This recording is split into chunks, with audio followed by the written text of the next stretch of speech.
پہلی حدیث صحیح بخاری اور صحیح مسلم دونوں میں موجود ہے. صحیح مسلم میں ذرا تفصیل کے ساتھ ہے.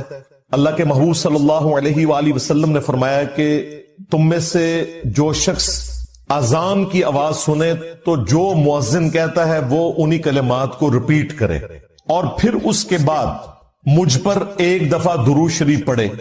جو ایک دفعہ درود شریف پڑھے گا اللہ تعالیٰ اس پر 10 دفعہ درود بھیجے گا، یعنی 10 رحمتیں نازل فرمائے گا. اس کے بعد اللہ کے حضور میرے لیے مقام وسیلہ کی دعا مانگو. وسیلہ جنت میں ایک مقام ہے جو اس کائنات میں ایک شخص کو ملے گا اور میں اللہ سے امید کرتا ہوں وہ ایک شخص میں ہوں، نبی علیہ السلام نے فرمایا. اور پھر آپ علیہ السلام نے ہمارے لیے خوشخبری فرمائی کہ جو یہ عمل کرے گا قیامت والے دن میری شفاعت اس کے لیے حلال ہو جائے گی انشاءاللہ تعالی. اللہم اجعلنا منہم. تو شفاعت رسول صلی اللہ علیہ وآلہ وسلم حاصل کرنے کا وظیفہ اذان کا جواب دینا ہے، یعنی اذان کے کلمات ریپیٹ کرنے ہیں. اس میں حی علی الصلاۃ حی علی الفلاح پر آپ لا حول ولا قوت الا باللہ پڑھیں، یہ بھی جواب ہے اور یہی کلمات ریپیٹ بھی کر سکتے ہیں. باقی جو مؤذن کہہ رہے ہیں وہ آپ کہیں. اس کے بعد ایک دفعہ درود شریف، پھر الوسیلہ والی دعا. مسلم شریف میں وہ دعا نہیں آئی لیکن بخاری میں وہ دعا بھی آئی ہے. پھر اللہم رب هذه الدعوة التامة والصلاة القائمة آت محمدا الوسيلة والفضيلة وابعث مقاما محمودا الذي وعدته وارزقنا شفاعته يوم القيامة. یہ بیچ میں خود سے ایڈ کر دیا ہوا ہے، وعدتا تک ہے. اس کے بعد انک لا تخلف المیعاد، یہ بخاری میں موجود نہیں لیکن سنن کبریٰ البیہقی میں صحیح سند کے ساتھ موجود ہے. انک لا تخلف المیعاد وہ پڑھ لیں بہتر ہے. وعدتا تک پڑھ لیں تب بھی دعا مکمل ہے. باقی جو خود سے لوگوں نے بیچ میں ایڈ کیے ہیں الفاظ وہ احادیث میں موجود نہیں ہے. ہم ایک ایک حدیث ڈسپلے کروا دیں گے تاکہ اگر کسی کو وہ دعا یاد نہیں ہے تو وہ امیج اس کا لے کر وہ دعا یاد بھی کر سکتا ہے. شفاعت رسول صلی اللہ علیہ وآلہ وسلم حاصل کرنے کا نسخہ یا وظیفہ. اب اس حدیث سے یہ بات پتہ چلی کہ اذان کے بعد درود شریف پڑھنا یہ نبی علیہ السلام نے مشروع فرمایا ہے، تعلیم فرمایا ہے. اذان کے بعد درود پڑھنا سنت ہے لیکن اذان کے ساتھ نہیں، اذان مکمل ہونے کے بعد. اذان سے پہلے درود پڑھنا اور اسے بالکل جوڑ دینا، اور وہ بھی صرف اس وقت پڑھنا جب سپیکر آن ہو، سپیکر آف ہو، بجلی گئی ہوئی ہو. تو چونکہ کوئی سننے والا نہیں ہے اس لیے صرف اذان کہنا اور درود شریف چھوڑ دینا، اس کا مطلب یہ ہے کہ ایک فرقہ واریت کی نظر ہے چیز. صحیح مسلم کی شرح لکھی ہمارے استاد غلام سعود سعیدی صاحب نے رحمہ اللہ تعالی، بریلوی عالم تھے. انہوں نے ڈھکے چھپے الفاظ میں بریلویوں کی خود مذمت کر دی. اس حوالے سے انہوں نے کہا کہ حضرت بلال حبشی رضی اللہ تعالیٰ عنہ ہم سے بڑے عاشق رسول تھے، صحابہ تابعین ہم سے بڑے عاشق رسول تھے.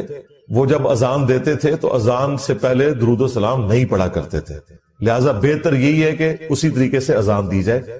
یہ مفتی منیب الرحمان جو مفتی اعظم ہیں بریلویوں کے، ان کے مدرسے میں شیخ الحدیث تھے. میری ان سے تفصیلی ملاقات بھی ہوئی ہے 22 مارچ 2007 کو، بلکہ فجر کے فوراً بعد میری فلائٹ تھی تو میں رات کو پھر اسی مدرسے میں رکا تھا، آفس کے کام کے سلسلے میں گیا ہوا تھا. تو انہوں نے باقاعدہ شرح صحیح مسلم میں لکھا ہے کہ یہ اس طریقے سے اذان دے رہے ہیں اور اس کو عشق رسول بتا رہے ہیں، اور جو اذان نہیں دیتے انہیں وہ کہتے ہیں کوئی عشق سے محروم ہے. تو یہ بالکل غلط اپروچ ہے. البتہ اذان کے بعد درود شریف پڑھنا اور وہ بھی الوسیلہ والی دعا سے پہلے تاکہ نبی علیہ السلام کی شفاعت حاصل ہو، یہ سنت ہے. دوسری حدیث صحیح مسلم میں ہے کہ نبی علیہ السلام نے فرمایا جو مجھ پر ایک دفعہ درود پڑے گا اللہ تعالیٰ اس پر 10 دفعہ درود پڑے گا. یعنی جو میرے لیے ایک دفعہ دعائے رحمت کرے گا اللہ تعالیٰ اس پر 10 رحمتیں نازل فرمائے گا. تیسری حدیث سنن نسائی میں ہے.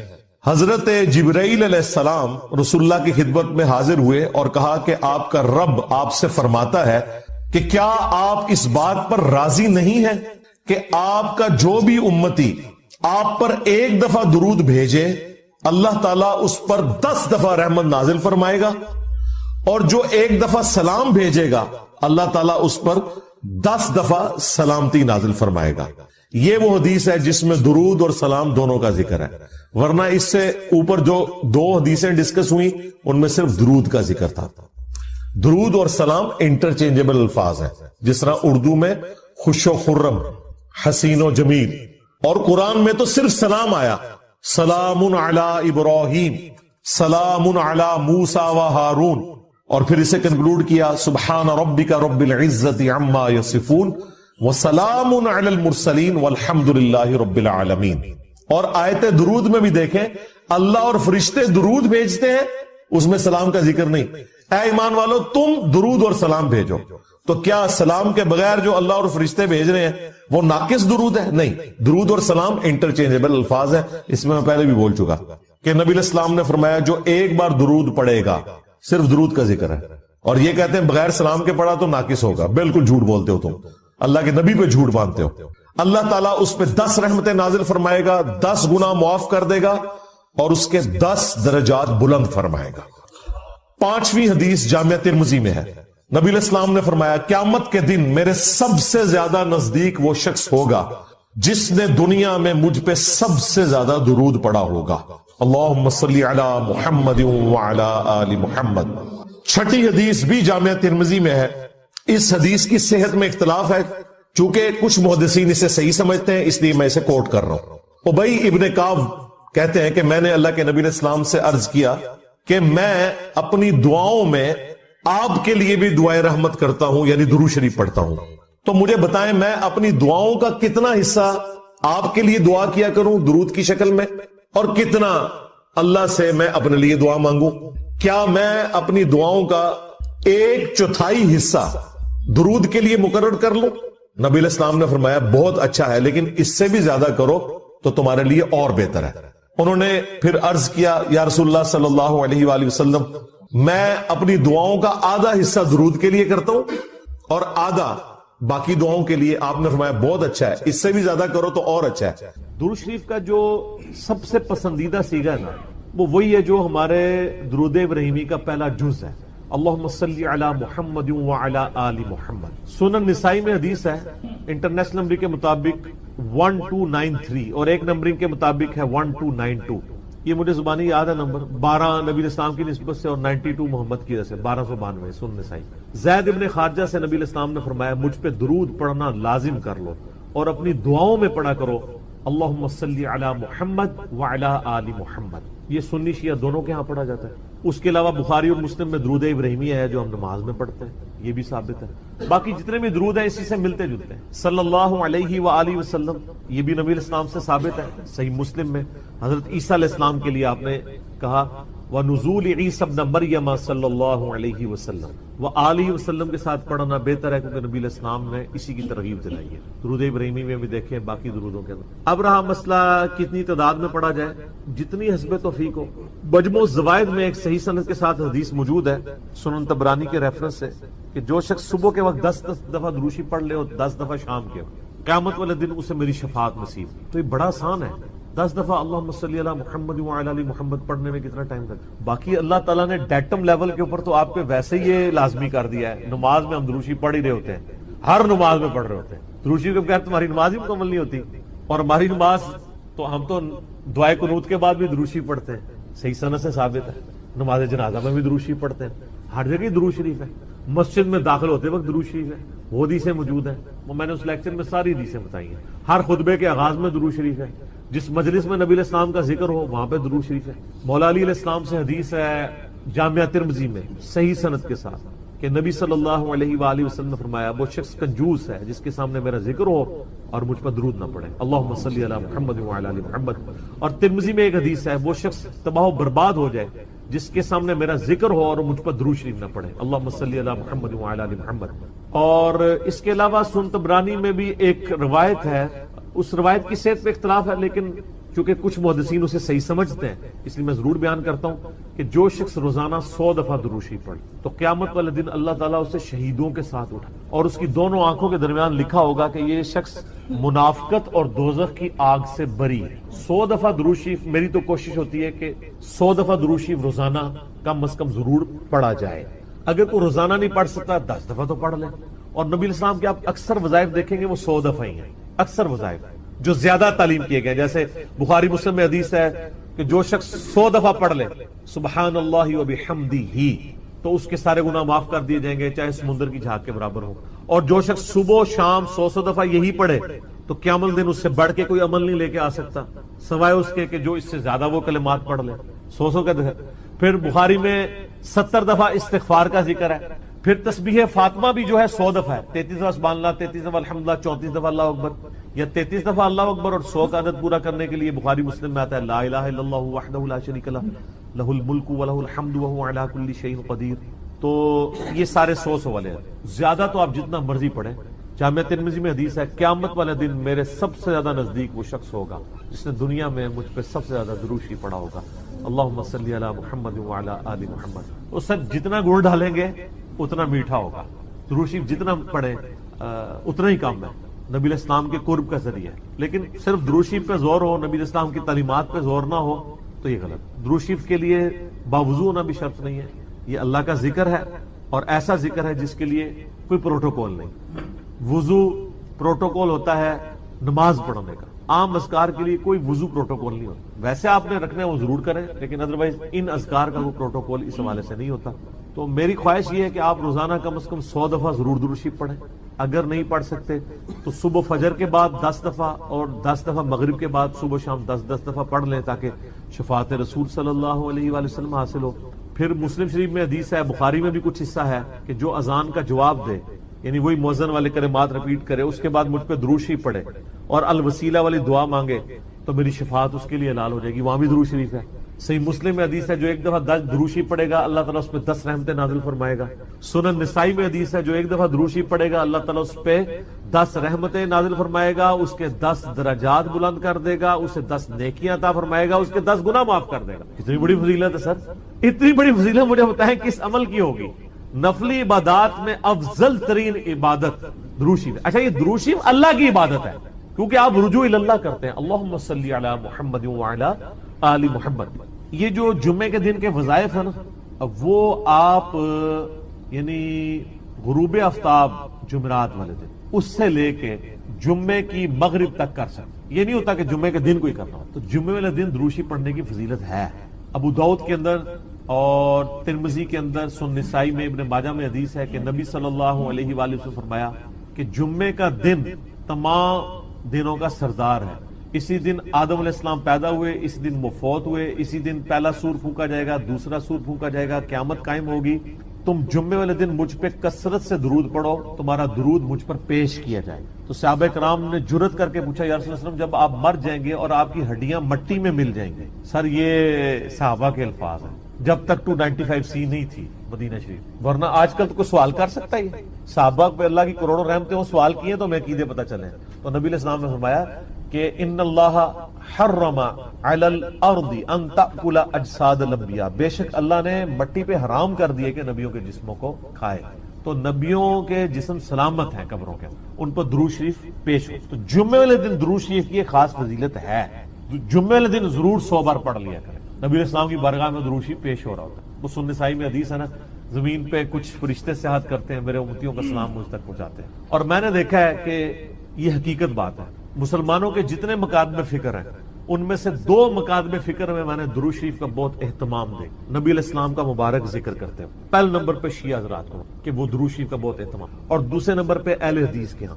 آپ عرب میں چلے جائیں، آپ وہاں پہ عربی خطبے سنیں ان کے جمعوں کے. سر اگر ایک جملے میں 3 دفعہ آ رہا ہے نا تو وہ قال النبی صلی اللہ علیہ وآلہ وسلم پورا پڑھیں گے. یہاں ہمارے لوگ بیان کرتے پوری تقریر، میرے حضور گئے، حضور آئے، حضور نے کیا، درود شریف ایک دفعہ بھی نہیں پڑھتے کیونکہ ٹرینڈ میں نہیں. تو یہ ٹرینڈ سیٹ کرنا چاہیے. اور یہ بھی آپ کا کام ہے کہ جب کسی علماء سے آپ یہ سنیں کہ وہ بغیر درود شریف کے نبی صلی اللہ علیہ وآلہ وسلم کا ذکر کر رہے ہیں تو آپ اسے بتائیں کہ یار چلو 4 دفعہ نام لیا ہے، 1 دفعہ تو درود شریف ساتھ پڑھتے ہیں. اور لیکن میں آپ کو بتاؤں بزرگوں کے جب نام لیں گے نا کبھی بغیر رحمت اللہ لے کے نہیں لیں گے. آپ یہ دیکھیں کہ کبھی کوئی کہہ دے کہ شیخ عبد القادر جیلانی نے فرمایا، ہمیشہ کہیں گے رحمت اللہ علیہ. تو پھر سر ہم کیوں نہ کہیں کہ آپ بابوں کو نبی علیہ السلام سے اوپر سمجھتے ہیں. بغیر رحمت اللہ علیہ کا کبھی بھی یہ ذکر نہیں کریں گے اپنے بابوں کا، لیکن نبی صلی اللہ علیہ وآلہ وسلم کا ذکر کر دیں. تو درود شریف کا اہتمام کرنا چاہیے. نبی صلی اللہ علیہ وآلہ وسلم نے اس کی ترغیب دلائی ہے. یہاں پہ میں ایک مسئلہ عرض کر دوں. جو درود شریف کے دشمن ہے نا، اہل بیت کے دشمن، اب وہ اکثر اس چیز کو اٹھاتے ہیں. وہ کہتے ہیں جی یہ جو درود شریف میں ذکر ہے نا، اللہم صلی علی محمد وعلی آل محمد، یہاں آل محمد سے مراد نبی علیہ السلام کے اہل بیت نہیں ہے صرف، بلکہ پوری امت ہے. کیونکہ قرآن میں تو آل فرعون کہا گیا ہے، فرعونیوں کو، آل موسیٰ، تو یہ بھی آل محمد سے مراد ہے محمد والے. نہ، یہ کہانیاں اس وقت تک تھی جب تک کہ انجینئر صاحب کی ویڈیوز بخاری مسلم کی روشنی میں سامنے نہیں آئی تھی. صحیح بخاری میں یہ الفاظ ہیں کہ صحابہ کرام نے کہا، اے اللہ کے محبوب صلی اللہ علیہ وآلہ وسلم، ہم نے سلام تو آپ پہ عرض کرنا سیکھ لیا ہے، السلام علیکہ ایھا النبی ورحمۃ اللہ وبرکاتہ، نماز میں. آپ ہمیں یہ بتائیے کہ ہم آپ اور آپ کے اہل بیت پر درود کیسے پڑھیں. آپ اور آپ کی آل پہ نہیں، اہل بیت. تو کوئی نبی علیہ السلام کا امتی جو غیر سید ہے اور وہ کہہ سکتا ہے میں اہل بیت ہوں، تو اہل بیت کے اگینسٹ آل محمد آپ نے تعلیم. درود شریف میں آل محمد سے مراد اہل بیت، نبی علیہ السلام کی جو اولاد ہے، یعنی آل علی، آل عقیل، آل عباس، آل جعفر، جو صحیح مسلم میں غدیر خون کی حدیث کے اندر موجود. تو یہ یہاں آل محمد سے مراد اہل البیت ہیں نبی علیہ السلام کی. باقی ان پہ درود پڑھیں گے تو ہم پہ تو ویسے ہی رحمتیں نازل ہو جانی ہیں، ان کے صدقے ہم تک بھی پہنچ جائیں گی اس حوالے سے.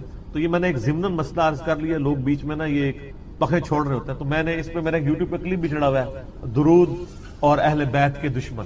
تو اس میں نے بتایا تھا یہ یعنی اپنے بغض کا اظہار اس طریقے سے کر رہے ہوتے ہیں. ان کو تو کوئی چیز اس طریقے سے ہضم نہیں ہو رہی ہوتی نا، تو وہ جان بوجھ کے ایسی باتیں نکالتے ہیں. درود شریف پڑھیں. اور مجھے یاد ہے کہ 3-4 سال پہلے مجھے ایک بریلوی بھائی کا فون آیا، تو مجھے کہنے لگے کہ جی آپ کی ویڈیوز بہت اچھی ہیں، میں آپ کی ویڈیوز کی وجہ سے مسلک چھوڑا، سب کچھ سیکھا. آپ سے ایک ریکویسٹ کرنی ہے کہ آپ جب درود شریف پڑھتے ہیں نا تو آپ صلی اللہ علیہ وآلہ وسلم پڑھا کریں. تو آپ میری پرانی ویڈیوز دیکھیں تو اس میں صلی اللہ علیہ وسلم ہوتا تھا. تو میں نے اس کا پھر یہ مشورہ مانا. تو پھر میں نے آہستہ آہستہ اپنے آپ کو اس کا عادی کیا کہ وآلہ وسلم بھی کہا جائے، کیونکہ نبی صلی اللہ علیہ وآلہ وسلم کو یہ چیز پسند ہے کہ آپ صلی اللہ علیہ وآلہ وسلم کے اہل بیت کا ذکر کیا جائے. اس لیے درود ابراہیمی میں بھی اہل بیت کا ذکر کیا گیا. اچھا، درود ابراہیمی میں بعض لوگ کہتے ہیں یہ جو آل ابراہیم کا ذکر ہے تو آپ یہودیوں میں درود پڑھ رہے ہوتے ہیں. نہیں سر، یہودیوں میں کہاں درود ہے؟ اس میں ہے کہ اے اللہ درود بھیج محمد صلی اللہ علیہ وآلہ وسلم اور ان کی آل یعنی اہل بیت کے اوپر جیسا کہ تو نے رحمت بھیجی تھی. مثال ہے، اب والے یہودی تو ہے ضربت علیہم الذلہ والمسکنہ، یہ تو مغضوب علیہم ہے، یعنی مراد وہ جو اہل توحید تھے بنی اسرائیل میں سے. کون؟ حضرت موسیٰ علیہ السلام، عیسیٰ علیہ السلام، یعقوب علیہ السلام، یوسف علیہ السلام، جن پہ اولاد ابراہیم تو یہ ہے نا. وہ تو اولاد ابراہیم نہیں ہے نا جس نے ابراہیم والے کام ہی چھوڑ دیے. وہ تو قرآن میں آیا کہ حضرت نوح علیہ السلام نے کہا یا اللہ یہ میرا بیٹا ہے. اللہ فرمایا اس کے تو اعمال ہی کافر والے، تیرا بیٹا ہی نہیں، بیگوٹن سن تھا. تعلیمات پہ عمل نہ کرنے کی وجہ سے اللہ تعالیٰ نے بیگوٹن سن ہونا، سلبی بیٹا ہونے کا بھی انکار کر دیا. تو یہاں پہ میں سیدوں سے بھی ریکویسٹ کروں گا کہ مہربانی کریں امت کے اوپر، اگر نوح علیہ السلام کا بیٹا ان کے طریقے پہ نہ چلے تو وہ ان کی آل سے فارغ ہے، اور آپ لوگ جو ہے وہ چرچ کے اڈے چلا رہے ہوں، شراب کے ڈیرے چلا رہے ہوں. مجھے اگلے دن ایک بھائی کی کال آئی ہمارے ادھر ہی جرمنی سے.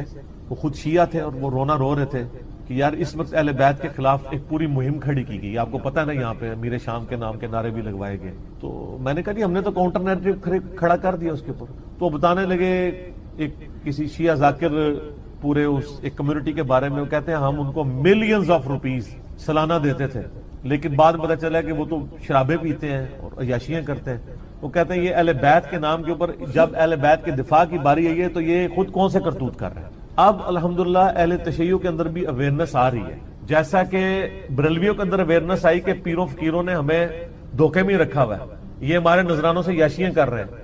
یہی آپ کو یاشیاں شیعہ کے ہاں ذاکرین میں بھی نظر آئیں گے. وہ سارے وہ والے کام کر رہے ہوں گے، اچھے لوگ بھی ہیں لیکن برے لوگ بھی. تو ایسے لوگوں کو ممبروں پہ نہ آنے دیں، ان لوگوں کا خرچہ نہ اٹھائیں، اور یہ جو سید کے نام کے اوپر عزتیں ویل کر رہے ہیں نا اس صورت میں کریں جب واقعی ان کے کام بھی ہوئی. اگر کام ان کے نبی علیہ السلام کے دشمنوں والے ہیں تو ہم ان کی رسپیکٹ. میرا اپنا میکینیکل انجینئرنگ کی یعنی کلاس فیلو تھا یونیورسٹی میں، قادیانی تھا اور سید. لیکن ہر مسئلے کے لیے میں آپ کو ایک ہی دعا بتا دیتا ہوں. اکثر لوگ مجھے ای میل کرتے ہیں جی روزگار کے لیے، کوئی کہتا ہے جی اولاد کے لیے، کوئی کہتا ہے جی پریشانی دور کرنے کے لیے، کوئی کہتا ہے جی جو رزق میں برکت کے لیے، کوئی کہتا ہے بیماری دور کرنے کے لیے، کوئی دعا بتا دیں. بھائیو ہم آپ کو 50 دعائیں نہیں بتاتے ہیں، ایک دعا بتاتے ہیں، ایک دعا جو اکثر مسلمانوں کو پہلے ہی آتی ہے. اس کو ترجمے کے ساتھ یاد کر لیں اور اس دعا کو آپ ہر جگہ پڑھیں، جس مقصد کے لیے پڑھیں. اور الحمدللہ قرآن حکیم میں سورۃ البقرہ کی آیت نمبر 201 کے اندر اللہ تعالیٰ نے وہ دعا اہل ایمان کو تعلیم فرمائی ہے اور مومنین کی نشانی بتایا ہے اس دعا کو کہ مومنین اس کے ذریعے اللہ تعالیٰ سے دعا مانگتے ہیں. اور آگے اللہ تعالیٰ نے اپنا فتویٰ بھی سنا دیا ہے کہ جو کوئی ان الفاظ کے ساتھ ہم سے دعا مانگتا ہے ہم اس کی اس دعا کو دنیا اور آخرت میں اس کے حق میں قبول کریں گے. الحمدللہ. اور وہ دعا ہے سورۃ البقرہ آیت نمبر 201 ربنا آتنا فی الدنیا حسنہ وفی الآخرۃ حسنہ وقنا عذاب النار. یہ وقف کر کے میں نے پڑھا اور کنٹینیوس پڑھیں گے. ربنا آتنا فی الدنیا حسنۃ وفی الآخرۃ حسنۃ وقنا عذاب النار. اب اس کا ترجمہ بھائیو یاد کرنا کوئی راکٹ سائنس ہے. ربنا آتینا، اے رب ہمارے ہمیں عطا فرما، ہمیں دے دے، فی الدنیا حسنہ اس دنیا میں بھلائی، وفی الآخرۃ حسنہ اور آخرت میں بھلائی. اور آخرت کی سب سے بڑی بھلائی کیا؟ وقنا عذاب النار، ہمیں آگ کے عذاب سے بچا لے. آمین. اللہم اجرنا من النار، اللہم اجرنا من النار، اللہم اجرنا من النار. اچھا مولویوں کی تسلی نہیں ہوئی، انہوں نے اس کے ساتھ لگا دیا وقنا عذاب القبری، وقنا عذاب الحشری، وقنا عذاب المیزان، پتہ نہیں کیا کچھ لگا دیا. حالانکہ تعلیم کی کمی ہے. دنیا اور آخرت اس میں کور ہو جاتی ہے. کیوں؟ پھر دنیا حسنہ میں پوری دنیا کور، وفی الآخرۃ حسنہ میں قبر بھی کور، میدان حشر بھی کور، میزان عمل بھی کور. کیوں؟ بخاری اور مسلم کی متفق علیہ حدیث ہے کہ آپ صلی اللہ علیہ وسلم نے فرمایا جو شخص مر گیا اس کی قیامت قائم ہو گئی، مرتے ہی قیامت قائم ہو گئی. اور بخاری اور مسلم کی متفق علیہ حدیث ہے کہ آپ صلی اللہ علیہ وسلم کی وفات کے دنوں میں سیدہ عائشہ کہتی ہیں میرے بھائی نے مسواک اٹھائی ہوئی تھی، آپ نے مجھ سے مانگی، میں نے انہوں نے چبانے ہی شروع کی تو وہ چبائی نہ گئی، سخت تھی، تو میں نے اپنے منہ میں چبا کر آپ صلی اللہ علیہ وسلم کے منہ میں ڈالی. اللہ تعالیٰ نے میرے تھوک کو اور نبی صلی اللہ علیہ وسلم کے تھوک کو اس دن جمع فرما دیا ایک ہی جگہ پر جو نبی صلی اللہ علیہ وسلم کی دنیا کی زندگی کا آخری دن اور آخرت کی زندگی کا پہلا دن تھا. بخاری اور مسلم میں. تو اما عائشہ حضور کی وفات کے دن کو کیا کہہ رہی ہیں؟ آخرت کی زندگی کا پہلا دن. تو وہ فی الآخرۃ حسنہ میں قبر بھی آ گئی، آخرت بھی آ گئی، میزان عمل بھی آ گیا، سب کچھ آ گیا. تو یہ مولویوں نے خام خواہ بیچ میں چیزیں، کسی نے ودخلنا مال ابرار یا عزیز یا غفار، پتہ نہیں کیا کچھ بیچ میں لگایا ہوا ہے. بس یہ کامل دعا یہی ہے، ربنا آتنا فی الدنیا حسنہ وفی الآخرۃ حسنۃ وقنا عذاب النار. اس کو بدل نہیں سکتے، یہ بہت خطرناک معاملہ ہے. بخاری اور مسلم کی متفق علیہ حدیث ہے. ایک صحابی کو آپ نے دعا تعلیم فرمائی وضو کے بعد کی، اس میں الفاظ تھے بنبی کا ارسلتا، میں ایمان لایا اس پر جو تیرے نبی کے ساتھ نازل ہوا. اس صحابی نے دعا پڑھتے ہوئے کہہ دیا برسولی کا ارسلتا. اب کوئی فرق ہے؟ میں ایمان لایا اس کتاب پر جو تیرے رسول پر نازل ہوئی. رسول تو سپرلیٹو ڈگری ہے، نبی سے بھی اوپر کی ڈگری. ہر نبی رسول نہیں ہوتا، چاند ایک رسول. آپ صلی اللہ علیہ وسلم فرمایا تو نے میرے الفاظ کیوں چینج کیے؟ وہی کہہ جو میں نے کہا تھا بنبی کا ارسل. اب اس نے کہا یا رسول اللہ میں نے کون سی گستاخی کر دی ہے، میں تو اچھے الفاظ استعمال کیے ہیں. عشق دے چلے نمبر لے گئے، عقل والے آتے انجے ہی عملہ گالیاں، کچھ نہیں انہوں نے کہا. اب جو نبی صلی اللہ علیہ وسلم اپنے الفاظ کو نہیں بدلنے دے رہے اور اچھے الفاظ اس نے استعمال کیے، وہ یہ اجازت دیں گے کہ آپ صلی اللہ علیہ وسلم کی سنت دعاؤں کو آپ اس حوالے سے چینج کریں کہ اس میں چیزیں ایڈ کرنا شروع کر دیں؟ یہ آپ صلی اللہ علیہ وسلم اجازت دیں گے؟ تو یہ بدعت کے ٹاپک پہ میں نے کم از کم 5 گھنٹے کی گفتگو ریکارڈ کروا دی ہے، مثلا نمبر 75A اور 75B اہل سنت پاک.com پہ. اس میں بھی میں نے یہ ان حدیثوں کو ڈیٹیل کے ساتھ ڈسکس کیا تھا. لہذا نوکری کا مسئلہ ہو، رشتے کا مسئلہ ہو، پیپر دیے میں وہ پاس ہونے کا ایشو ہو، بیماری کا مسئلہ ہو، کوئی مسئلہ ہے اپنے ذہن میں رکھیں اور پھر دنیا حسنہ کو دل میں رکھیں کہ دنیا میں میرے لیے بھلائی، ہر چیز بھلائی. اچھی صحت کیا بھلائی نہیں ہے؟ اچھی نوکری کیا بھلائی نہیں ہے؟ اچھی بیوی کیا بھلائی نہیں ہے؟ ہر چیز ذہن میں رکھتے ہوئے جو آپ کی خواہش ہے یہ دعا کریں ربنا آتنا فی الدنیا حسنہ وفی الآخرۃ حسنۃ وقنا عذاب النار. اور اس میں یقین کریں آپ کو گلٹ بھی نہیں ہوگا. صرف آپ اللہ سے دنیا نہیں مانگ رہے ہوں گے، کیونکہ سورۃ البقرہ میں آتا ہے کہ جو دنیا دار لوگ ہیں نا، جو اللہ سے باغی لوگ ہیں، وہ کہتے ہیں اللہ ہمیں دنیا میں ہی عطا فرما دے. اور اللہ تعالیٰ پھر ساتھ فرماتے ہیں سورۃ البقرہ آیت نمبر 201 کہ جو میرے نیک ایمان والے بندے ہیں وہ یہ نہیں کہتے اللہ ہمیں دنیا میں ہی دے دے، وہ کہتے ہیں ربنا آتنا فی الدنیا حسنہ وفی الآخرۃ حسنۃ وقنا عذاب النار۔ اچھا اب آپ ویسے دعا کر رہے ہو اللہ میں پاس ہو جاؤں یا اچھا رشتہ ہو جائے یا نوکری لگ جائے، اس وقت آپ پیورلی دنیا کی دعا کر رہے ہوں گے، لیکن جب آپ یہ دعا کریں گے تو آپ اللہ تعالیٰ کو بھی ناراض نہیں کریں گے، دونوں چیزیں ایڈ ہو جائیں گی ساتھ، یعنی اللہ تعالیٰ کو بھی آپ سے کوئی گلہ شکوہ اس حوالے سے نہیں رہے گا۔ آپ کہہ رہے ہوں گے یا اللہ ربنا آتنا فی الدنیا حسنہ وفی الآخرۃ حسنۃ وقنا عذاب النار، تو آپ اہل ایمان میں شامل ہو جائیں گے سورۃ البقرہ آیت نمبر 201 کے تحت۔ اسی کانٹیکسٹ میں 3 احادیث ہیں بڑی اہم، الحمدللہ۔ پہلی حدیث صحیح بخاری میں 6399، صحیح مسلم میں 6840، مشکات میں 2487۔ سیدنا انس بن مالک رضی اللہ تعالیٰ عنہ جنہوں نے 10 سال تک آپ صلی اللہ علیہ وسلم کو وضو کروایا، آپ کی وفات کے بعد 82 سال تک زندہ رہے اور 93 ہجری کے اندر بصرہ میں فوت ہوئے۔ آخر میں فوت ہونے والے چند صحابہ میں سے ہیں انس بن مالک، بہت قریبی صحابی آپ صلی اللہ علیہ وسلم۔ ان سے کسی تابعی نے آگے پوچھا کہ بتائیے کہ اللہ کے نبی صلی اللہ علیہ وسلم جب اللہ سے مانگا کرتے تھے تو کیا دعا مانگا کرتے تھے؟ تو پتہ انہوں نے کیا جواب دیا؟ انہوں نے کہا کہ اللہ کے نبی صلی اللہ علیہ وسلم جب کبھی بھی اپنے رب سے دعا مانگا کرتے یا کسی بھی چیز کا سوال کیا کرتے تو آپ کی اکثر دعا یہی ہوا کرتی تھی، اللہم ربنا آتنا فی الدنیا حسنہ وفی الآخرۃ حسنۃ وقنا عذاب النار۔ ہر معاملے میں کوئی سوال بھی کرتے تھے اس دعا کے ساتھ۔ اور بھائی یہ دعا کا ترجمہ یاد کرنا کو مشکل ہے تو کیا ضرورت ہے اردو میں دعائیں کرنے کی؟ میرے بھائی ایک دعا یاد کر لیں، نبی صلی اللہ علیہ وسلم نے تعلیم فرمائی ہے، اللہم ربنا آتنا فی الدنیا حسنہ وفی الآخرۃ حسنۃ وقنا عذاب النار۔ اور دوسری حدیث تو انتہائی رکت انگیز حدیث ہے جو میں نے مسئلہ تقدیر والے لیکچر مسئلہ نمبر 104 ABC میں بھی بیان کی تھی، صحیح مسلم میں 6835، مشکات میں 2502۔ یہی انس بن مالک کہتے ہیں جنہوں نے یہ دعا روایت کی، یہ کہتے ہیں کہ آپ صلی اللہ علیہ وسلم کے زمانے میں آپ کا ایک صحابی بیمار ہو گیا تو آپ اس کی عیادت کے لیے تشریف لے گئے۔ وہ اتنا کمزور ہو چکا تھا بیماری کی وجہ سے جیسے کہ پرندے کا کوئی بچہ ہوتا ہے چھوٹا سا، ہڈیوں کا ڈھانچہ بن چکا تھا۔ آپ نے جب اس کی حالت دیکھی آپ کو پتا چل گیا کہ انہیں کو کم پایا۔ آپ نے فرمایا وہ بتا تو اللہ سے کیا مانگتا رہتا ہے؟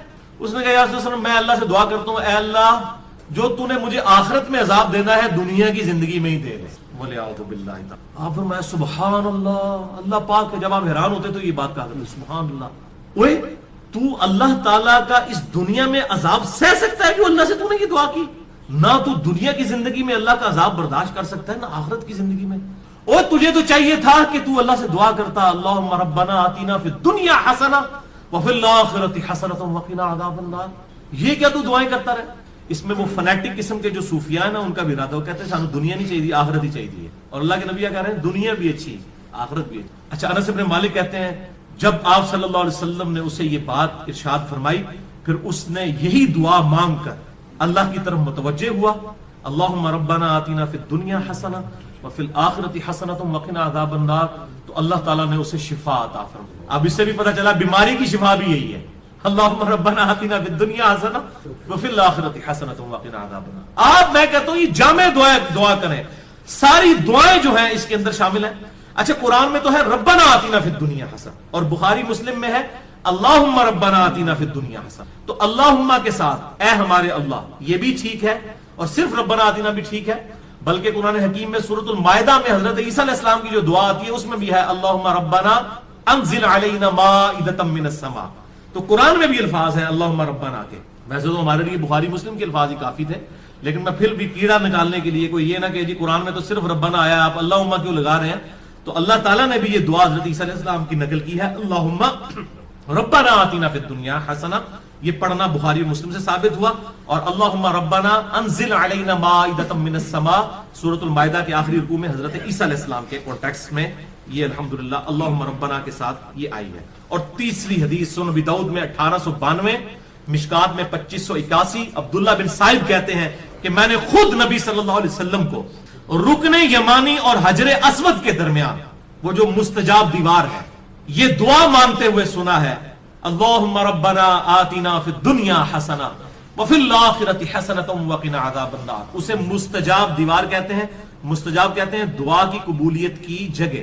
70 انبیاء کا مصلی ہے، آپ وہاں پر کھڑے ہوں تو آپ کا رخ دونوں قبلوں کی طرف ہو جاتا ہے، بیت المقدس کی طرف بھی اور خانہ کعبہ کی طرف۔ اس دوران آج تک حاجی عمرہ کرنے والے اور حج کرنے والے یہ دعا مانگتے ہیں ربنا آتنا فی الدنیا حسنہ وفی الآخرۃ حسنۃ وقنا عذاب النار. یہ بس اتنے ہی الفاظ ہیں، باقی جو ایڈ کیے لوگوں نے خود کیے. میں تو دعا کی قبولیت کی جو جگہ ہے خانہ کعبہ شریف، وہاں پر بھی آپ نے یہی دعا مانگی ربنا آتنا فی الدنیا حسنہ وفی الآخرۃ حسنۃ وقنا عذاب النار. اسماء اعظم اور دعا کی قبولیت کے لیے کیا کیا طریقے ہیں، اس حوالے سے میرا مسئلہ نمبر 82 ڈیٹیل کے ساتھ ریکارڈ ہے. اور بھائیو، بخاری اور مسلم اور باقی احادیث کی روشنی میں کئی ایک مقامات ہیں جو دعا کی قبولیت کی جگہ ہیں. مثلا اذان اور اقامت کے درمیان جو وقفہ ہے جماعت کھڑے ہونے تک کا، یہ دعا کی قبولیت کا سبب ہے. ابو داؤد میں حدیث موجود ہے. آج میرا ٹاپک نہیں، اس لیے میں سکپ کر رہا ہوں. اسی طریقے سے تیز بارش کے وقت دعا قبول ہوتی ہے. میدان جنگ میں، جنگ کے دوران اس وقت دعا کی قبولیت کا وقت ہے. جمعے والے دن خطیب جب جو ہے وہ 2 خطبوں کے درمیان وقفہ کرتا ہے، اس دوران دل میں دعا مانگی جائے، وہ قبولیت کا وقت ہے. اور کئی ایک قبولیت کے وقت ہیں، لیکن ایک وقت ایسا ہے جو ہر وقت آپ کے پاس اویلیبل ہے.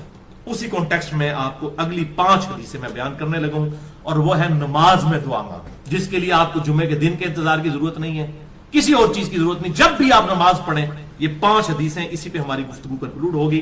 پہلی حدیث صحیح بخاری میں 6230، صحیح مسلم میں 897، مشکات میں 909، کہ آپ صلی اللہ علیہ وسلم نے صحابہ اکرام علیہم رضوان کو تشہد تعلیم فرمایا، التحیات للہ والصلوات والطیبات عبدہ ورسولہ تک. اور اس کے بعد آپ صلی اللہ علیہ وسلم نے فرمایا جب یہ تشہد پڑھ چکو، اس کے بعد جو من پسند دعا ہو وہ تم اپنے رب سے مانگ سکتے، جو بھی من پسند، یعنی جو بھی دعا مانگنی ہے.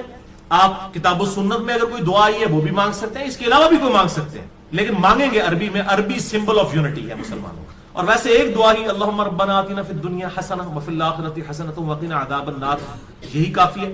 بل اس حدیث میں عدم ذکر ہے درود ابراہیمی کا، وہ اگلی حدیثوں میں موجود ہے. صحیح مسلم میں 1739، مشکات میں 1257 میں ہے کہ اما عائشہ کہتی ہیں کہ نبی صلی اللہ علیہ وسلم جب تشہد بیٹھتے اللہ کی حمد بیان کرتے، اس کے بعد دعائیں کرتے. اور یہی حدیث سنن نسائی میں 1720 اور 1721 ہے کہ آپ صلی اللہ علیہ وسلم اللہ کی حمد بیان کرتے، اس کے بعد نبی صلی اللہ علیہ وسلم پر درود پڑھتے، اور اس کے بعد اپنے رب سے دعائیں مانگا کرتے. اور یہی ترتیب ہے جو جامع ترمذی میں انٹرنیشنل نمبر کے مطابق 593 نمبر حدیث ہے کہ ایک صحابی تھے، انہوں نے بڑی تیزی سے نماز پڑھی اور اس کے بعد جو ہے وہ بڑی جلدی جلدی دعا مانگنا شروع کی. آپ صلی اللہ علیہ وسلم نے انہیں بلا کر نماز کا طریقہ سکھایا، اور دعا مانگنے کا خصوصاً طریقہ اس میں موجود ہے کہ سکھایا. اور آپ صلی اللہ علیہ وسلم نے فرمایا کہ دعا میں جلدی نہ کرو، پہلے اللہ کی حمد بیان کرو، اس کے بعد درود شریف پڑھو، پھر دعا مانگا کرو. اتنے میں ایک اور شخص آیا جس نے اللہ کی حمد بیان کی، درود شریف پڑھا، پھر دعا مانگی. تو آپ نے 2 دفعہ فرمایا سل تعطا، سل تعطا، مانگ تجھے دیا جائے گا، مانگ تجھے دیا جائے گا. یعنی درود شریف اور اللہ کی حمد، یہ پروٹوکول ہے دعا کی قبولیت کا.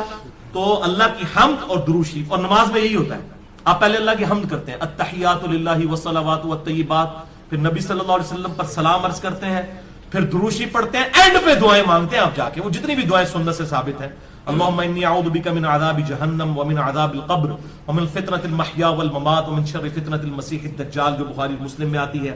یا اللہم ربنا آتنا فی الدنیا حسنۃ وفی الآخرۃ حسنۃ وقنا عذاب النار. یا رب اجعلنی مقیم الصلاۃ ومن ذریتی ربنا وتقبل دعائی ربنا اغفر لی ولوالدی وللمؤمنین یوم یقوم الحساب. یہ صحیح بخاری میں آتا ہے، حضرت ابوبکر صدیق کو آپ نے خصوصاً دعا سکھائی تھی، اللہم انی ظلمت نفسی ظلما کثیرا ولا یغفر الذنوب الا انت فاغفر لی مغفرۃ من عندک وارحمنی انک انت الغفور الرحیم. اس قسم کی اور دعائیں بھی ہیں، وہ کوئی بھی آپ مانگیں. اللہم ربنا آتنا فی الدنیا حسنہ وفی الآخرۃ حسنۃ وقنا عذاب النار، یہ تو جامع دعا ہے، یہ آپ تشہد میں مانگیں. دوسری حدیث صحیح مسلم میں 1073، مشکات میں 873. یہ عجیب اتفاق ہے، مسلم 1073، مشکات 873. عبداللہ ابن عباس کہتے ہیں کہ مجھے نبی صلی اللہ علیہ وسلم نے فرمایا کہ اللہ تعالیٰ نے مجھے حکم دیا ہے کہ میں رکوع اور سجدوں میں قرآن نہ پڑھوں. یعنی قرآن سے مراد قرآن کی تلاوت، وہ صرف قیام میں ہوگی. قرآنی دعائیں مانگ سکتے ہیں، قرآن نہیں پڑھ سکتے. اور رہا رکوع تو اس میں اپنے رب کی عظمت بیان کرو، جو صحیح مسلم میں آتا ہے کہ آپ صلی اللہ علیہ وسلم سبحان ربی العظیم پڑھتے تھے، اور جامع ترمذی میں ہے کہ آپ صلی اللہ علیہ وسلم حکم دیتے تھے کہ رکوع میں سبحان ربی العظیم پڑھو اور سجدے میں سبحان ربی الاعلیٰ. مسلم میں تو اتنے الفاظ ہیں کہ رکوع میں سبحان ربی العظیم اور سبحان ربی الاعلیٰ سجدے میں پڑھتے تھے، اور ترمذی میں ہے کہ آپ حکم دیتے تھے. یہ تسبیحات جو ہیں یہ حکمیہ ہیں، سبحان ربی العظیم رکوع میں اور سبحان ربی الاعلیٰ سجدے میں. اس کے علاوہ جو ہے وہ آپ پڑھ سکتے ہیں، لیکن حکمی یہی ہے. تو آپ صلی اللہ علیہ وسلم نے اسی مسلم میں الفاظ ہیں کہ رکوع میں رب کی عظمت بیان کرو اور رہے سجدے تو ان میں خوب دعائیں کیا کرو، بس تمہاری دعا قبولیت کے لائق ہوگی. یعنی سجدے میں دعا قبول ہوتی ہے جو کی جائے. لہذا سجدے میں بھی الحمدللہ میرا بھی طریقہ ہے، میں سجدے میں یہ دعا مانگتا ہوں، اور ربنا آتینا فی الدنیا حسنہ وفی الآخرۃ حسنۃ وقنا عذاب النار. یہ کوئی بھی قرآنی دعا مانگ سکتا. تیسری حدیث صحیح مسلم میں 1083، مشکات میں 894، بڑی کریٹیکل حدیث ہے. ابو ہریرہ رضی اللہ تعالیٰ عنہ کہتے ہیں کہ نبی صلی اللہ علیہ وسلم نے فرمایا کہ بندہ جب سجدے کی حالت میں ہوتا ہے تو اپنے رب سے سب سے زیادہ قریب ہوتا ہے، کیونکہ عاجزی کے عالم میں ہوتا ہے نا. سب سے زیادہ قریب کب ہوتا ہے؟ سجدے کے عالم میں. بس اس وقت خوب دعائیں مانگا کرو. صحیح مسلم 1083، مشکات 894.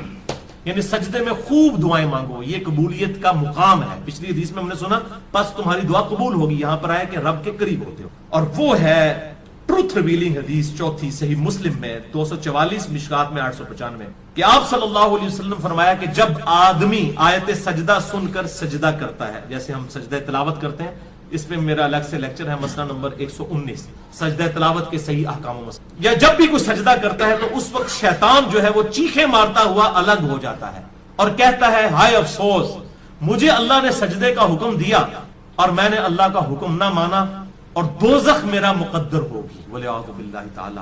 اور ابن آدم کو سجدے کا حکم ہوا، اس نے اللہ کا حکم مان لیا، جنت اس کا مقدر ہوگی. میں نے اللہ کا حکم نہیں مانا، دوزخ میرا مقدر ہوگی والعیاذ باللہ تعالی. اللہم اجرنا من النار، اللہم اجرنا من النار، اللہم اجرنا من النار. پانچویں اور آخری حدیث آج کی صحیح بخاری میں 817، صحیح مسلم میں 1085 اور مشکات میں 871. اما عائشہ رضی اللہ تعالیٰ عنہ کا بیان ہے کہ نبی صلی اللہ علیہ وسلم اپنے رکوع اور سجود میں بڑی کثرت کے ساتھ یہ دعا پڑھا کرتے تھے، سبحانک اللہم ربنا وبحمدک اللہم اغفر لی. اور آپ صلی اللہ علیہ وسلم قرآن کے حکم پر عمل کیا کرتے تھے. یہ کیا مطلب ہے اس کا؟ قرآن کے حکم پر عمل کیا کرتے تھے. سورۃ النصر سورت نمبر ہے 110، اس میں یہ آپ صلی اللہ علیہ وسلم کو حکم نازل ہوا. یہ آپ کی وفات کی خبر تھی، بخاری اور مسلم میں آتا ہے، اذا جاء نصر اللہ والفتح ورأيت الناس يدخلون في دين الله افواجا فسبح بحمد ربك واستغفر انه كان توابا.